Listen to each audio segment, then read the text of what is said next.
This is the web transcription service of the Royal Canadian Military Institute. At our Military History Night of November the 14th, writer and former CTV producer Larry Rose spoke on 75 Years On, Canadian Veterans Remember the Sicilian and Italian Campaigns of 1943-45. Thank you very much. Thank you.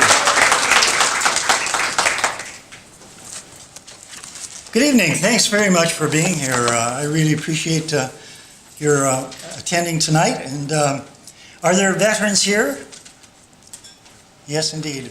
Several. Thank you for your service to our country. This is the time of year that we remember veterans and recall their sacrifices. So I always try and make a point of recognizing veterans when they're in these talks. So I'm going to speak for about 40-45 minutes or so, and then I welcome questions after that. Pat didn't mention it, but my military background is in the Armored Corps, and that was quite a while ago, I have to say. I was in the Army at a time when they had severe cutbacks. It was, budgets were cut, everything was cut. We had to make do with what we could. So we just did the best we could. And now I have a picture of my tank.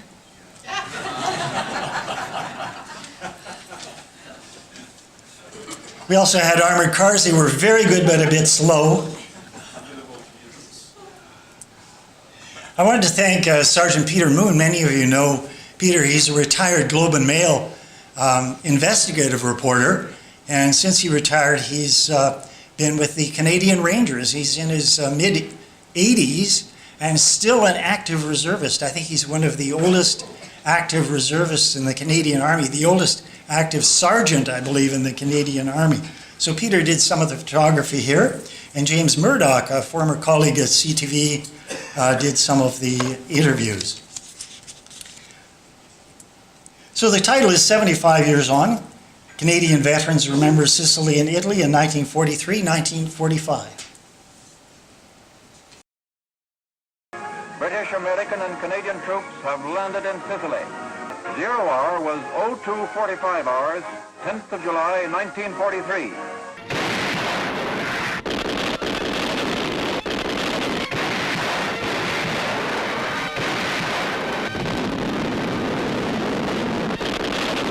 This was the day for which Canadians had worked and had trained, and their training showed to good advantage. On the beaches of PACHINO, they began a new chapter in Canadian history. Guns, tanks, ammunition, and supplies moved ashore unceasingly from the PACHINO Peninsula in the first 24 hours and had moved well inland. The airport at PACHINO had been taken by the Royal Canadian Regiment. Within 24 hours, Spitfires were using it as a base. That rather dramatic account of the invasion is how many Canadians would have seen pictures from Sicily, the Sicily invasion, for the first time. Of course, it would have been in the newspapers the day after, and there would be newspaper accounts. There were frontline reporters there, but this would have been the first pictures. So this would have been an incredibly dramatic thing for any Canadians to see.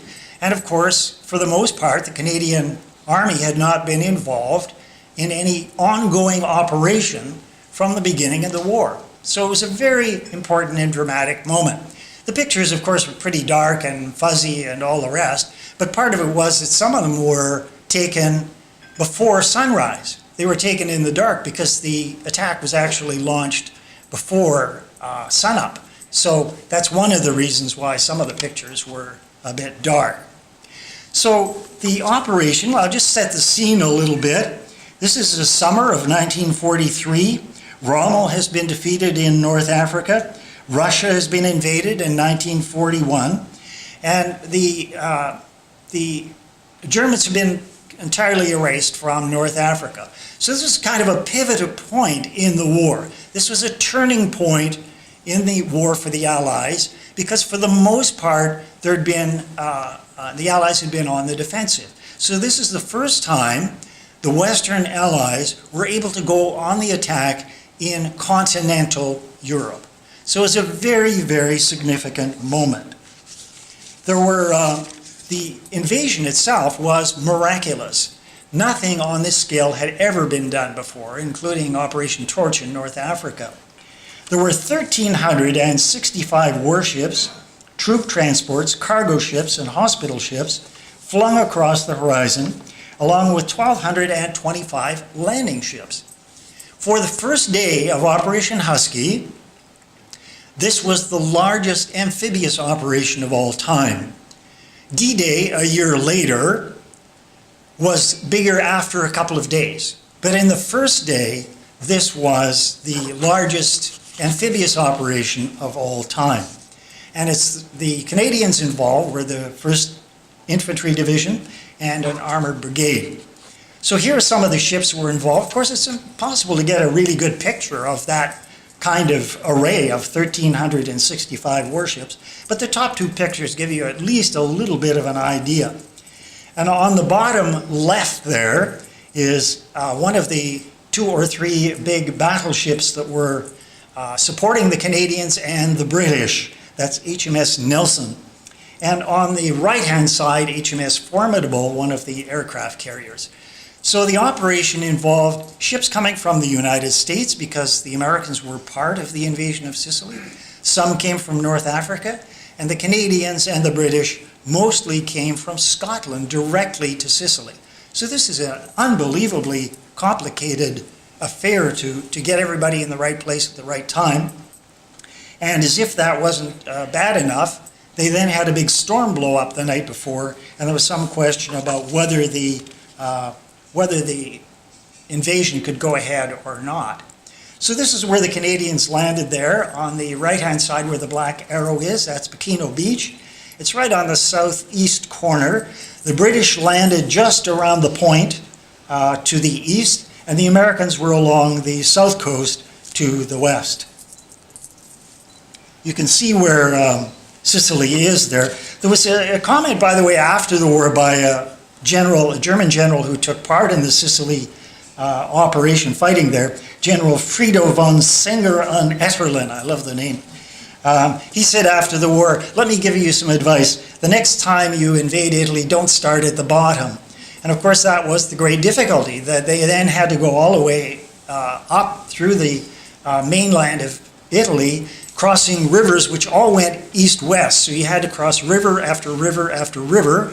The mountains went north-south along the main axis of the peninsula there. And so it was very hard to move back and forth from one coast to the other. So there was debate about whether they should go to Corsica or Sardinia, but the problem was they were out of range of fighter support. So the decision was made to invade Sicily. You can see the operations there at PACHINO Beach. They had to bring everything ashore that they needed. So it was a huge operation to unload a lot of these ships. Now, one of the people who went ashore that very first day is Sheridan Atkinson, Sherry for short. He's alive and well today. He's 96 years old, lives in the Chatham, Kent area. He was there on the first day, and he talks about what it was like going ashore. And he says, we didn't make it, and what he's referring to there is they didn't make it on time. Because of the waves, everything, the high seas, everything got delayed. So each of the operations was behind schedule a lot. I and my platoon was due to land at H+30. H+30 means 30 minutes after the initial invasion. And we didn't make it, like nobody else did either, because of the rough water, because of the delays in getting stuff into the boats and so on and so forth, and the fact that there were sandbars close to the shore that nobody knew about and that boats got stuck on, and so on. However, we did land with very little opposition on the beach. We had 1 or 2 killed on the beach, and relatively little opposition in comparison to what we expected. We were told, or when you read in the books, you'll find that it says that there was no opposition. Well, that's hard to explain to a fellow who's dead. Atkinson was a young anti-tank platoon officer. He had joined up when he was 17 years old and lied about his age, which was pretty common, not unheard of kind of thing to do. He lives in Ridgetown. I think, as far as I can tell, he may be the only Canadian left who was there on the first day. There might be a couple of others, but if so, I've not been able to locate them. So very, very rare to hear this kind of first-hand account. Now, Al Stapleton was there on the second day. He grew up in Toronto, graduated from high school in the spring of 1939. He's now 98 years old, and I was very honored to be with him for the Remembrance Day service at Amica Residence on Bayview. And he and his wife have lived there for the past year or so. By the way, my friend Dennis McIntosh is here. After the war, he worked for the CBC. He was a transmitter technician, and he put transmitters all over northern Canada for many years after the war. So I'll just run a little clip of him, and he's a bit hard to hear, so you have to listen a bit carefully. And what he's describing is the moment that he stepped off one of these landing craft and the water's over his head. And I went in over my head, and I had to walk what I felt was a long distance underwater before coming up for air. I was carrying a Thompson submachine gun. Yeah. And a big pack. Yeah, all a pack on my back. Yeah. So I couldn't do anything but walk. Yeah. Couldn't swim. And So, what happened to your friends? My friend, he got nailed by one of the Focke-Wulf 190s. Two friends.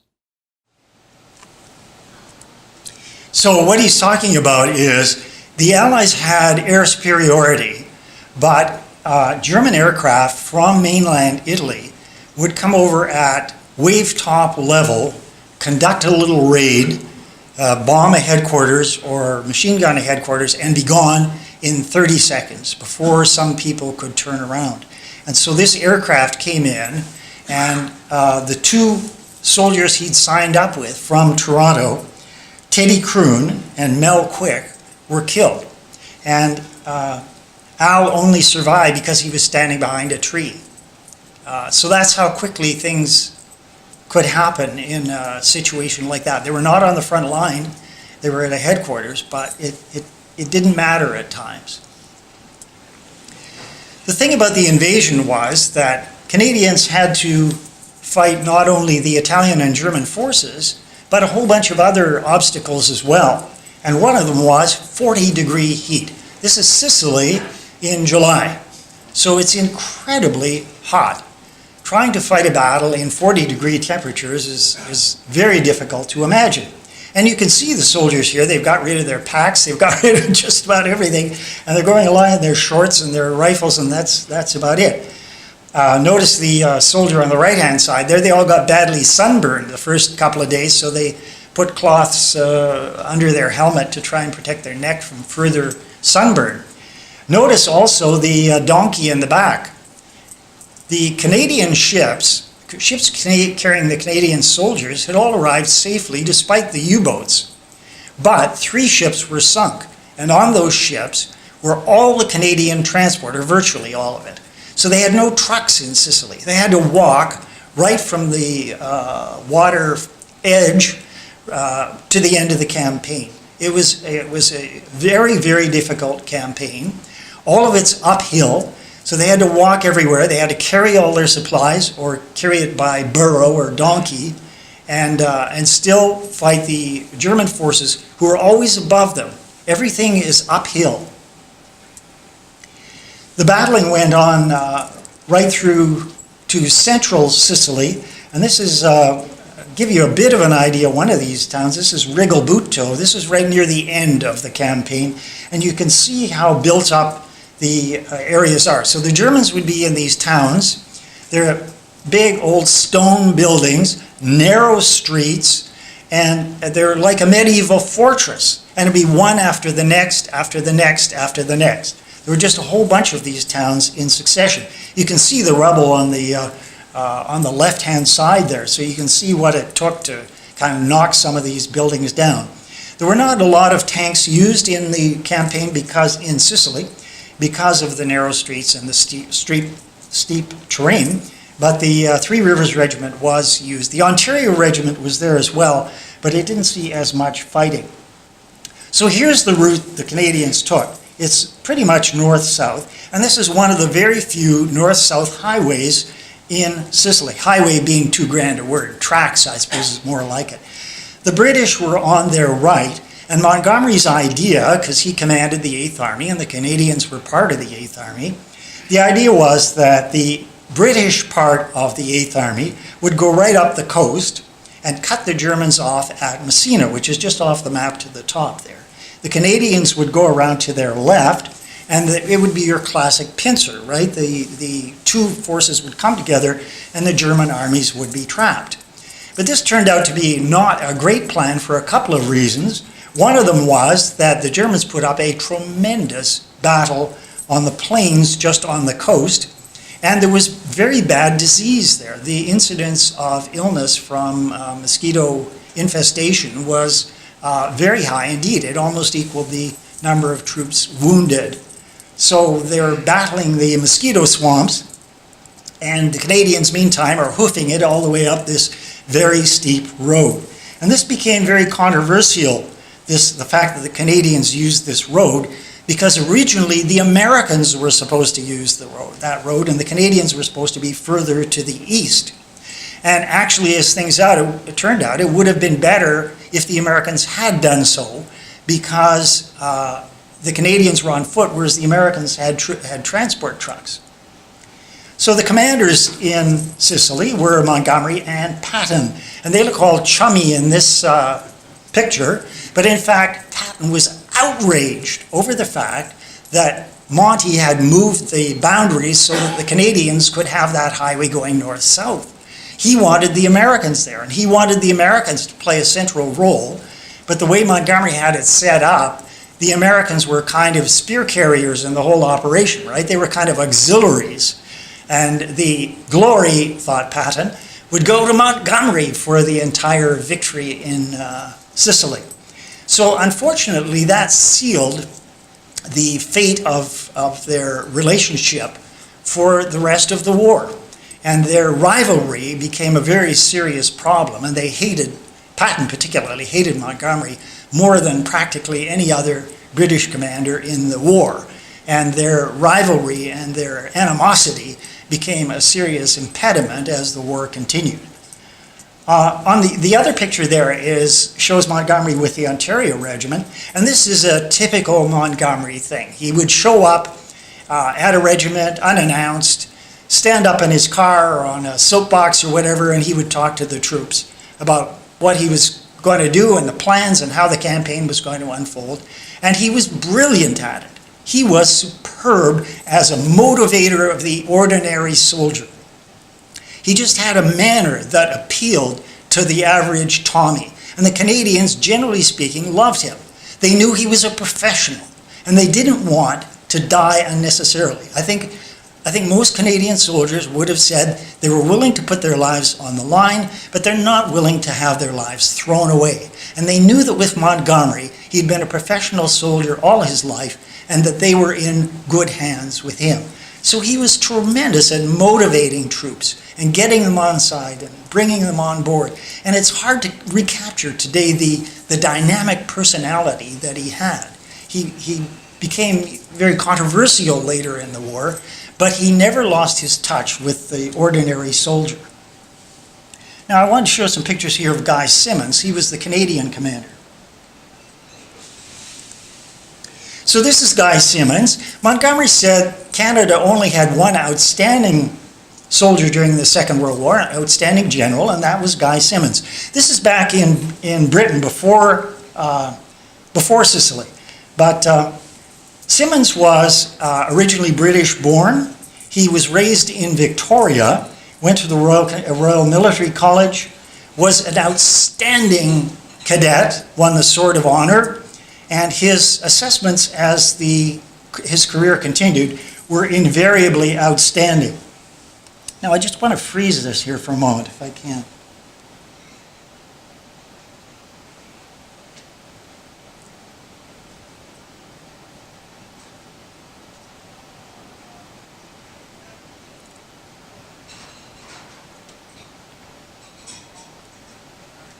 There. Oh, we just lost it. Darn.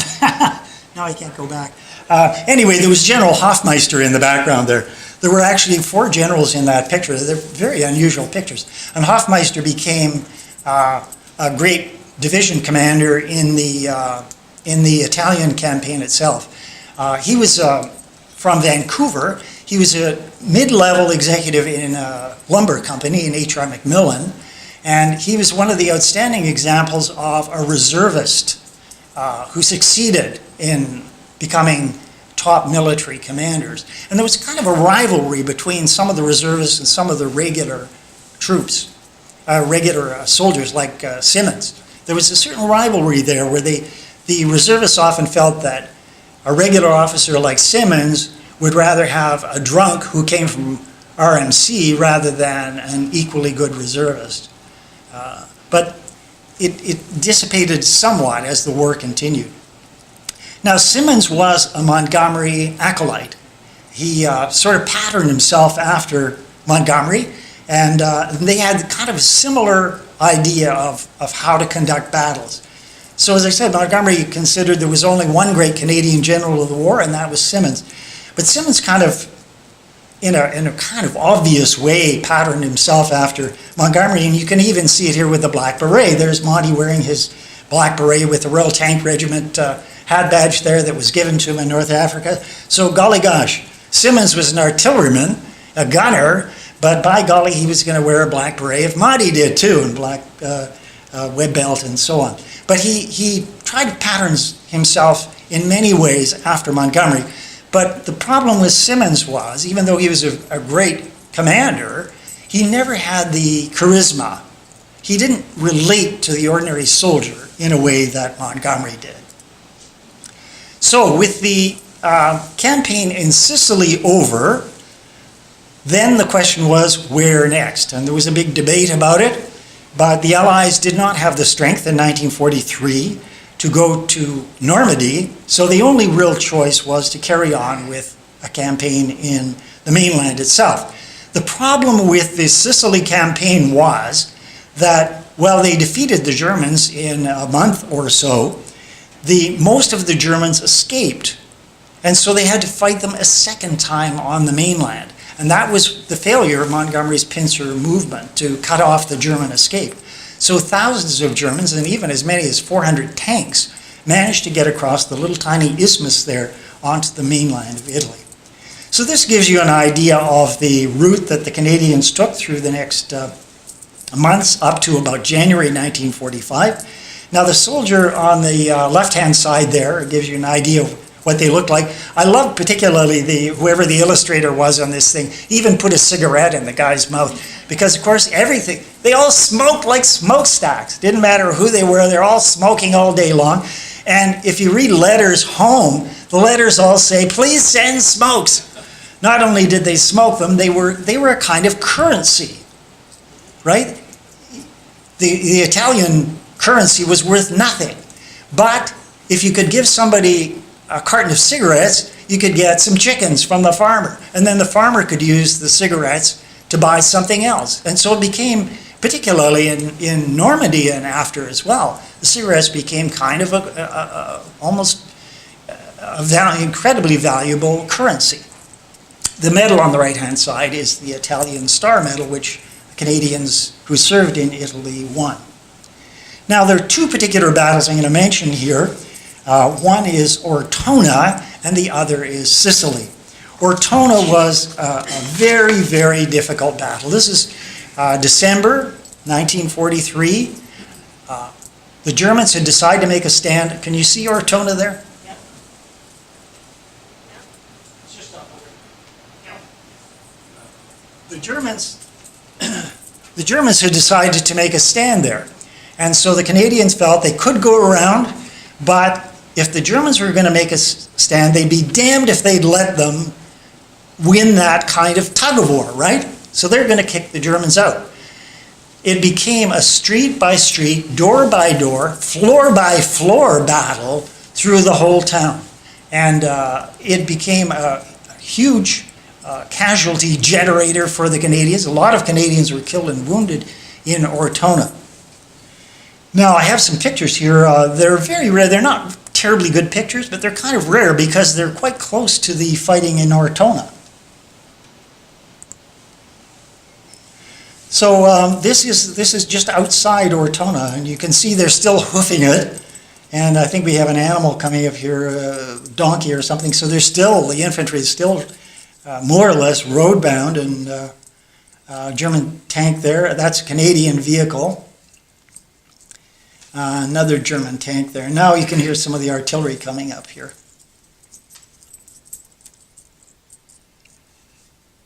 Sherman tank.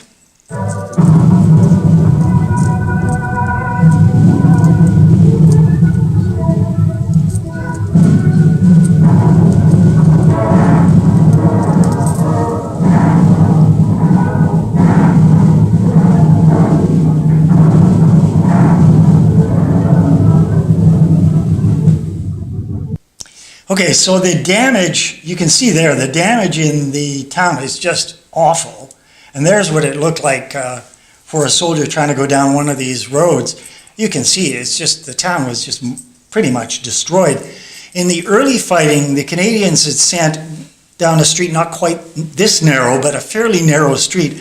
They sent 3 tanks down the street. And the Germans blew up a building behind them, and then they blew up a building in front of them, and the tanks were trapped. And that was the kind of fighting that went on. There were situations where the Canadians were on the 3rd floor of a building and the Germans were on the 2nd floor. And they're fighting back and forth between the floors. But you can see how devastating it really was by the time the fighting had finished. Now I wanted to show today there is a memorial to the Canadians in Ortona, and Alan Methven, Colonel Methven, will recall this picture because this is a visit we had a few years ago of the Canadian Memorial. It's a little bit hard to tell there, but what it is a Canadian soldier who looks to be wounded and lying on his side, and another soldier is over him kind of trying to comfort him or help him.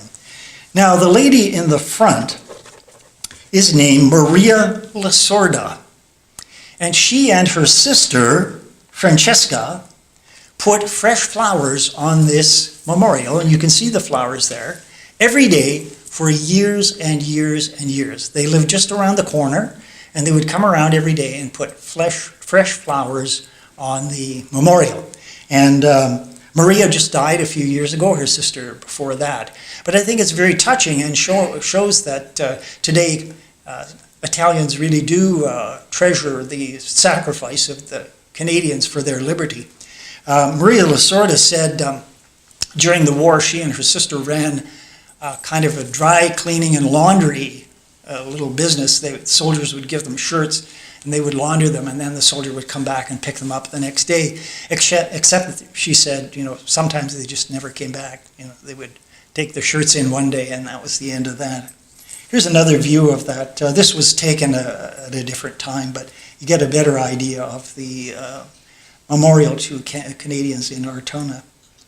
Now the other big battle was Monte Cassino, and the problem with Monte Cassino, well, there's several problems, but it blocked the way to Rome. If you were going to go to Rome, you had to go by Cassino. And Cassino was this enormous mountain with the medieval monastery at the top. And the Canadians and others felt that the Germans were using the monastery as an observation post. The Germans were adamant that they never did and took the abbot into Rome and had him face a news conference in which he said, no, the Germans weren't using the monastery. Nevertheless, they were in the area, and it was pretty obvious that they couldn't just leave the Germans there. So the horrible decision was made, which is still controversial to this day, to bomb Monte Cassino. And you can just see the first bombs falling there, and there's what it looked like afterwards. I mean, it's just a terrible, terrible destruction. Hard to believe that, that anyone could have survived in that, but they did. It was finally the Polish forces which were able to capture Monte Cassino after 3 or 4 tries. So there were Canadians there, and one of them is Jack RHIND. And Jack spoke, perhaps some of you were there earlier this spring, at a D-Day Dodgers luncheon. He's 98 years old. He was a young University of Toronto student. At the beginning of the war, he joined the Canadian Officer Training Corps, and when he graduated, he joined the regular army and the artillery, and he became an artillery battery commander at CASSINO. This is the 25-pounder gun howitzer that the Canadians and British used. It became one of the iconic weapons of the war. And for those not familiar, I'm not a gunner, but it's called a gun howitzer because it can be used in 2 kinds of roles. You can fire directly at a target that you can see, or you can fire like a mortar over a hill and hit a target on the reverse side, which is what a howitzer does. This gun, which was British designed and built, but equipped the Canadian forces through the war and was used even in Korea afterwards. It was a very, very successful weapon. So this is what it looked like and with its tractor and limber. So here's Jack describing a bit. Oh, this is his diary, I should say. He wasn't supposed to, but he wrote a diary every day. Little teeny writing, still has it. They're in 4 volumes, and he knows exactly where he was on each day. And he went back with his wife a few years ago. For example, when we were at the foot of Monte Cassino, where we were for 7 weeks at the foot of Monte Cassino, where the enemy at 5,000 feet up at the monastery could see us every time we moved, and when we fired, they responded. So my diary reports on times when a shell landed right in one of our gun pits, and Bombardier Haynes was wrecked, and I had to go out and get organized stretchers and so on. That was common, yes. And I only got wounded once on running out when we had a mess in one gun pit with the enemy fire. A shell landed close, but I was lucky. I got wounded nicked in the leg, but they just put a field dressing on, and I was okay. Yeah. So I was very lucky. The Battle of Cassino is reported to be, in many people that have analyzed World War II, as one of the worst and bloodiest of all the battles. Amazing. He's so well-spoken. They say he's 98. He's still living in his own home. He lost his wife a few years ago, but he's still there, and he's just a kind of a ball of fire. He's a real go-go kind of guy. Now, I wanted to show you this rather remarkable picture. This is the center of Rome, St. Peter's Square, a couple days after. And in the front there, you can see, I'll just point it out,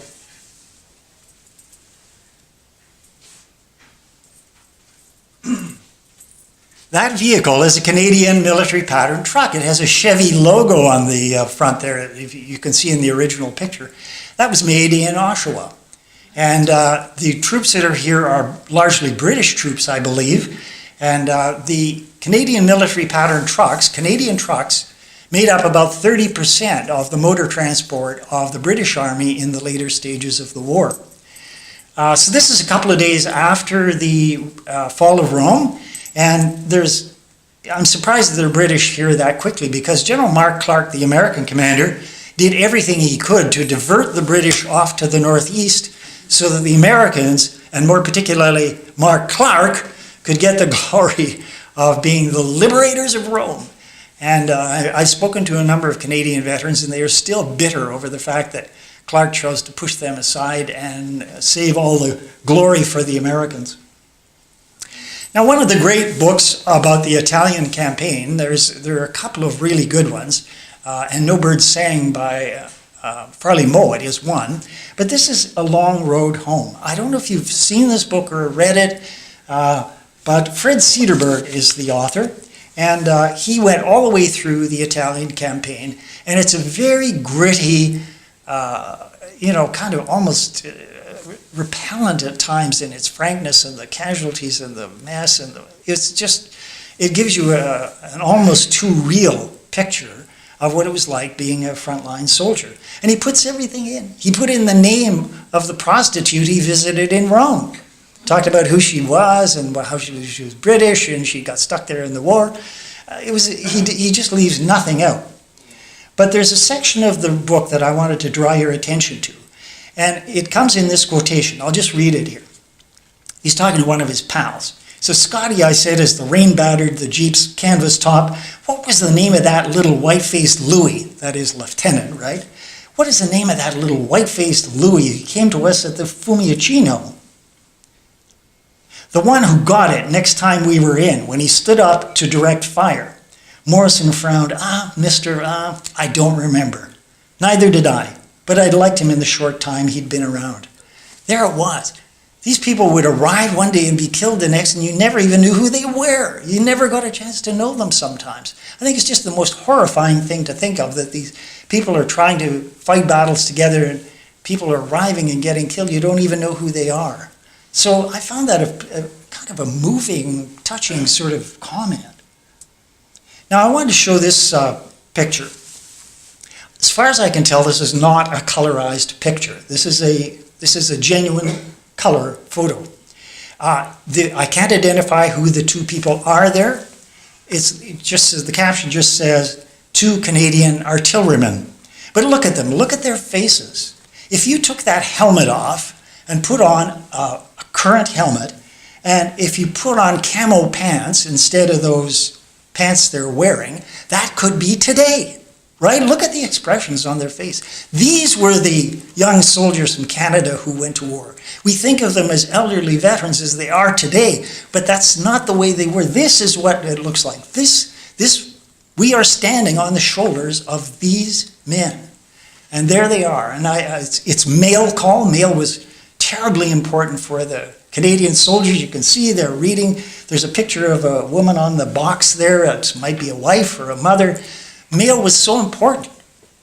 They would use Lancaster aircraft, several flights a week, filled with nothing but letters back and forth across the Atlantic to make sure that Canadian soldiers could hear from home, because some of them would be away for 4 or 5 years. Anyway, it struck me as being a really extraordinary picture, and to think of, this is what we're talking about. These are the men. This is what they looked like. Now, there are a whole bunch of controversies even today about the Sicilian campaign and the Italian campaign. You could spend hours talking about them here, but I'm just going to cover them briefly. Why was the German army allowed to escape from Sicily? That's one of the ongoing questions about the Sicilian campaign. And the answer was, as much as you can put it in one sentence, Eisenhower was asleep at the switch. They thought that Montgomery would be able to get there in time, but when he wasn't, they didn't have a backup plan so that they could use the Royal Navy or the Air Force or whatever to block the Germans from getting away. So that was why the Sicilian campaign was a tactical success, but it's often described as a strategic failure. Was this the forgotten campaign? And if you talk to veterans from Sicily or Italy, you keep hearing this again and again and again. You know, once D-Day came, nobody paid any attention to what was going on in Sicily or Italy. And they're kind of rueful about that. And I think it is true that we tend to pay much more attention to the campaign in Northwest Europe than we do the campaign in Italy or Sicily. And was the campaign a success? You know, there have been arguments in books saying that, well, they never should have gone there in the first place. Or if they went to Sicily, they shouldn't have gone to the mainland. Because they tied up an awful lot of Allied forces. But in fact, they were tying up at least 24 German divisions, and at the time of D-Day, the Germans having 24 divisions that they could have used in the defense of Normandy were more important than the 24 or 25 Allied divisions, which couldn't really have been used in the initial stages of Normandy. So for that reason alone, I think it was a success. It was also a base for the long-range aircraft to attack Germany. So there were aircraft from Britain attacking Germany, but also aircraft from Italy attacking Germany. So it became a two-pronged kind of battle, a bombing campaign. And it tied up also in Italy a tremendous number of Luftwaffe anti-aircraft troops. So the number of troops tied up was very large indeed. So these are the three veterans. As far as I know, there are very, very few veterans of the first days of Sicily or of who were involved in fighting in Italy. But I hope we had a chance to talk to three of them. Now, I want to point out, just kind of getting toward a conclusion here. This is the cemetery at Agira. This is right up at the top of Sicily. It's one of the highest points in Sicily, apart from Mount Etna. And this is where the Canadians are buried. And I'll get the number here. 490 Canadians are buried here at Agira. The artificial lake was put in after the war. It wasn't there during the war. It was a post-war development. But it's very touching to walk among these graves and think that Canadians died so far from home. Now, here is a picture of Al Stapleton. And the graves that he's standing beside are his two friends that were killed that day, Mel Quick and Mr. Kroon. So I think it's particularly poignant that as the Remembrance Day time is here, that we remember the losses that we have had, but also the losses that some of the veterans themselves have had. And there are his two friends. They signed up together, and the two friends were killed on the second day in Sicily. So I wanted to close with two comments. This is a comment in an interview that Cederberg did in the 1970s. And let me just set the scene here a bit, because it's a bit complicated. He's at the Toronto airport. The situation he's describing is he is at the Toronto airport, and he's with a friend, and he's met, they meet every couple or 3 years with another pal that they'd served in during that time, and they're kind of reminiscing about some of the fighting that they'd gone through and some of the very, very tough times.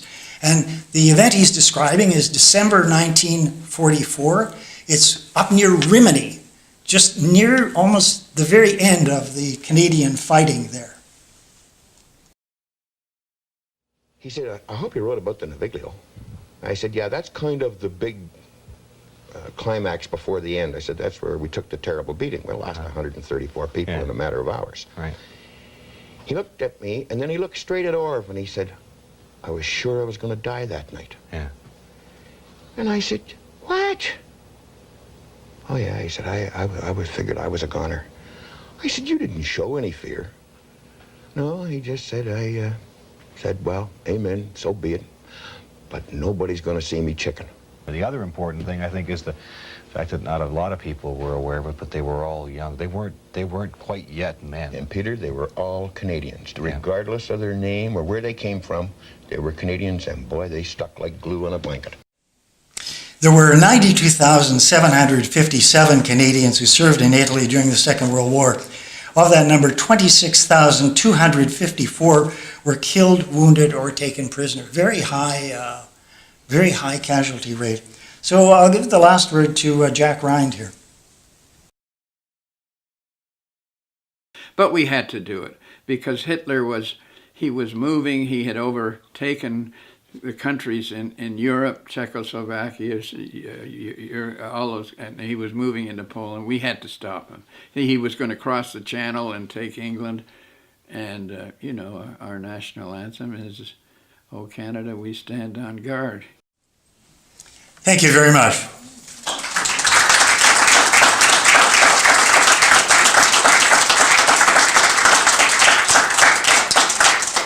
If you have questions, I'd be happy to answer them. One of the guests here tonight pointed out that the Canadian ensign I used there is the wrong Canadian ensign. It has red, at the bottom there that has red maple leaves, but during the war they were green. So I didn't know that. So I learned something here tonight too. So any questions? Forgive me. No? Okay. Oh, Question here, sorry. it's not so much a question, but my understanding of the Sicilian campaign was the British were on the east side, the Canadians were to the west of them, and then the Americans were even further west. Yes. And that somehow Patton, going up through the west and then east along the northern coast, Montgomery had expected to be the one who liberated Messina, and when he got there, Patton was waiting for him. And that was part of the animosity that grew between them. Is that correct? Well, once Patton was pushed off that north-south highway, he was very, very peeved at the fact that the Americans were getting a second billing in this drama. And so he resolved that he was going to go around the circumference, around the outside to Palermo, and then across the top of Sicily to Messina and beat Montgomery. And he was ruthless in pushing his soldiers ahead to make sure that the Americans got to Messina ahead of the British. And they did by just a few hours, just a couple of hours. The Americans actually got there first. Yep. But the dispute between Montgomery and Patton over the battle in Sicily had a long-reaching shadow. Do you have other questions? Yes? You mentioned both Mark Clark and Patton. Who was the senior American officer who was... Well, no, Mark Clark only fought in the mainland Italy. That's what I meant. The command setup in Sicily was that Montgomery commanded the 8th Army, which included the Canadians. Patton commanded the 7th Army, and their boss was actually Alexander, General Alexander, and then above him, the Supreme Commander, Eisenhower.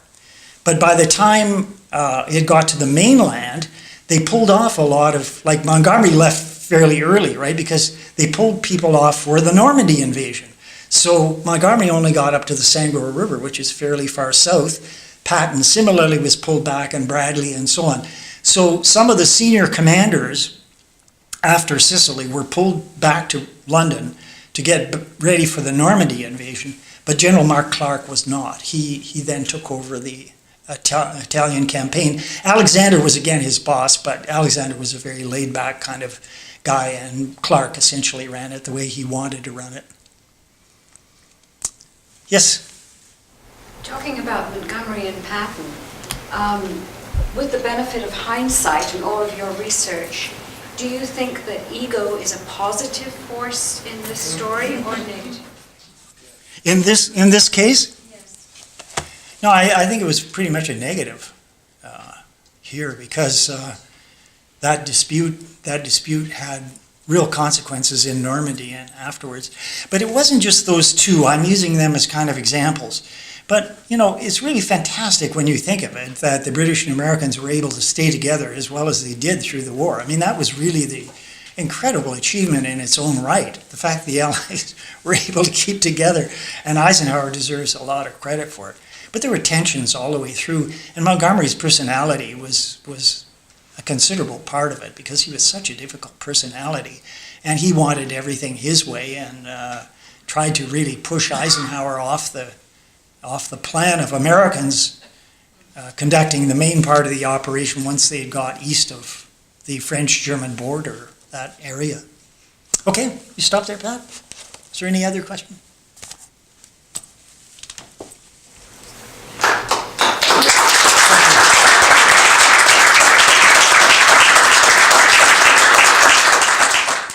This has been another in our series of webcasts produced by the Royal Canadian Military Institute in Toronto as a public educational service. You can find news of upcoming events and links to our webcast archives at www.rcmi.org.